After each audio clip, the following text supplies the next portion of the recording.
Flower समझे क्या? I love you जान, आई लव यू जान।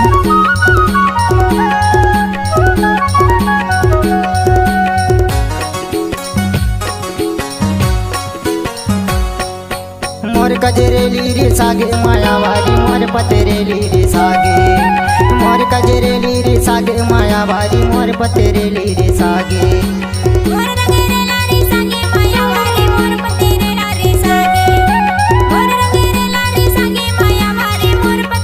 आपने तो नाम सुना ही होगा भागलपुर में हरा टोला वाले।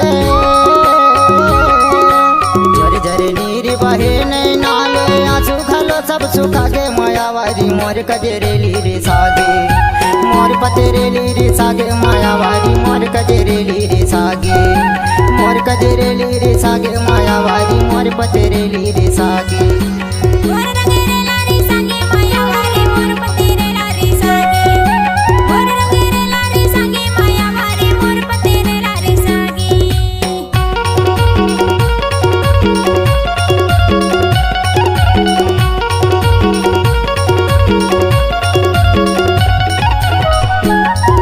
आई लव यू जान, आई लव यू जान।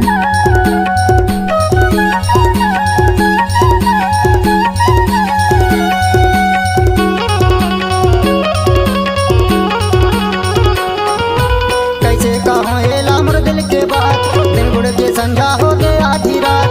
कैसे कहाँ एला मोर दिल के बात, दिन गुड़ के संझा हो गए आधी रात। चिमनी घालो सब बोझा गे मायावारी मोर कजरेली रे सागे, मोर पतेरेली रे सागे मायावारी मोर कजरेली रे सागे मायावारी मोर कजरेली रे सागे।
सुघर लिखे ते हमारा के मैटर मोर पारा भेजे ते हाला वो लेटर।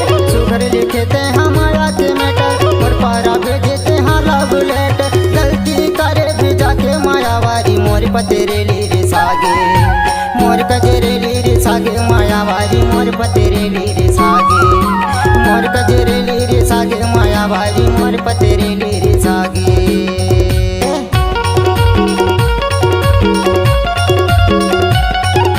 मिक्स बाय डीजे हरा टोला वाले, बाय डीजे हरा टोला वाले।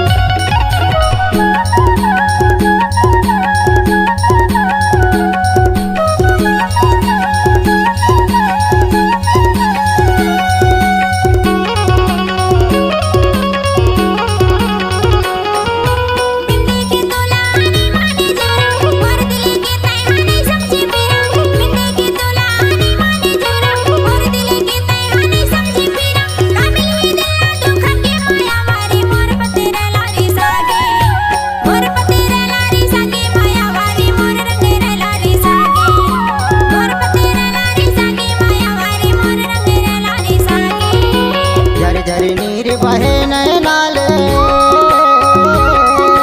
झर झर नीर बहे नए नाले आंसू घलो सब सुखा के मायावारी मोर कजरेली रे सागे, मोर पतेरेली रे सागे मायावारी मोर कजरेली रे सागे। कजरेली रे सागे मायावारी मोर पतेरेली रे सागे। इस गाना को मिक्स किया भागलपुर के गाँव रसोड़ा वाले।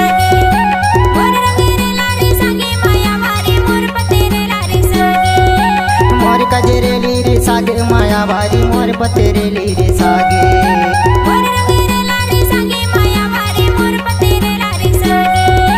मोर कजरेली रे सागे मायावारी मोर पतेरेली रे सागे।